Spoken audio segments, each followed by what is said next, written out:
Élection présidentielle 2025, Monsieur de Broussimi. Son avis sur comment réussir à une élection présidentielle 2025. Des ratés du RHDP, qui sont légion, ça c'est mon avis, pour pouvoir faire des propositions réelles. Et là, l'opposition a encore un challenge.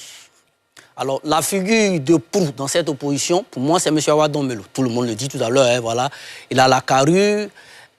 Quand on voit, il y a toujours deux figures majeures qui vont influencer cette élection-là, si ces personnes n'appellent pas au boycott. Le président Laurent Gbagbo, qu'on dit ne pas avoir eu le nombre total de parrainage, et le président Tidiane Thiam. Le facteur qui est en faveur d'Awa Dombello, c'est que bien qu'étant déposé, si vous permettez l'expression, de ses fonctions, demeure un militant du PPACI. Sauf erreur, je ne pense pas qu'il ait été radié. Alors, quand on suit sa démarche de candidature de précaution, tout semble lui donner raison. Si équipe de campagne devait-il avoir, je suppose que la collaboration se fera avec le RHDP. Alors, depuis un bon moment, on voit le président Laurent Gbagbo. Pardonnez. La collaboration se ferait avec, vous avez dit, avec le RHDP. Ah là là, bon là là. Vous faisiez allusion au PPACI. Au PPACI, merci d'avoir suivi. Hein, voilà. Bon, c'est vrai que les alliances, on ne sait jamais en politique, hein, mais ce n'est pas ce que je voulais dire. Absolument, allez-y. Avec le PPACI. L'autre élément, c'est la posture actuelle du président Laurent Gbagbo, on en parle peu, qui, depuis qu'il n'est pas sur la liste électorale, a commencé... La liste des candidats. La liste des candidats a commencé à faire des négociations, des consultations avec tout le monde. Voilà. Je chahutais tout à l'heure Guillaume. Après 14 ans, je vois que le président Laurent Gbagbo a reçu Afi N'Guessan, voilà, dont on disait qu'il n'a pas dit le nom à un meeting où il avait invité. Il a reçu tous les candidats de l'opposition qui n'ont pas leur nom, qui se plaignent, et des candidats importants. Qu'est-ce qui se prépare? Il a reçu même le PDCI. Et ils sont ensemble au sein du Front commun.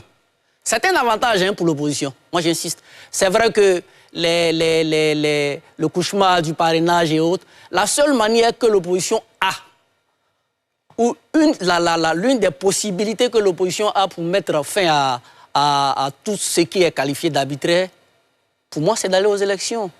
D'ailleurs, le président Laurent Gbagbo l'a dit avant les législatives de 2023.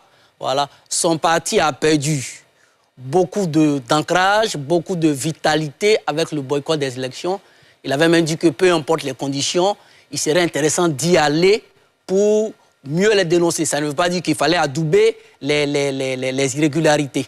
Donc, si il y a une bonne organisation autour de Dombello, je rappelle que Simone Gbagbo, bon, c'est vrai que beaucoup d'hommes se prononcent sur ce qu'elle a dit, hein, qu'elle a dit le Conseil constitutionnel a fait un bon travail, mais elle aussi, elle a dit qu'il serait intéressant que l'opposition ait un candidat pour penser à l'alternative. C'est des signaux qui ne sont pas en défaveur de l'opposition et qui seraient intéressants de sonder, surtout que M.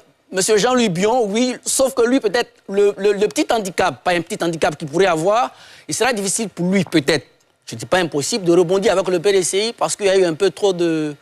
je pense que les écorchements directs envers la personne de M. Tidiane Thiam, qui demeure quelqu'un de solide au PDCI, la présence de Dame Valérie autour de lui, c'est des choses qui peuvent dissuader par rapport à sa posture. Mais rien n'est impossible, hein. Je pense qu'en politique, rien n'est impossible. Donc je veux dire que, pour résumer ce premier point que j'aborde, l'opposition a ses cartes en main. Un mot d'ordre de Laurent Gbagbo et de Tidiane Thiam, autour peut-être d'une personnalité, surtout comme Awa Dombello, mais je ne pense pas quand même qu'avec l'approche sociologique, l'ancrage sociologique que Kamina a abordé tout à l'heure, il soit possible que le pouvoir s'en sorte, surtout que son bilan est discutable. Deuxième élément pour moi qui sera important, c'est les discours qu'on promeut. Voilà. On en parle peu, hein, les discours qu'on promeut.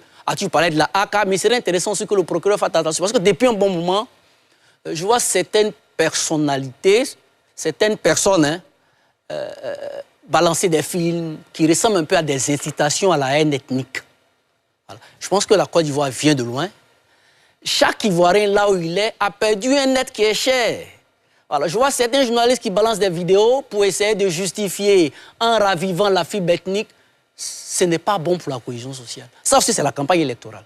Donc, quand la période électorale arrive, c'est une période qui est sensible. où il peut y avoir une déflagration à tout moment. Donc il serait intéressant de contrôler le langage et de faire attention à tout ce qui peut s'assimiler à des incitations à la haine.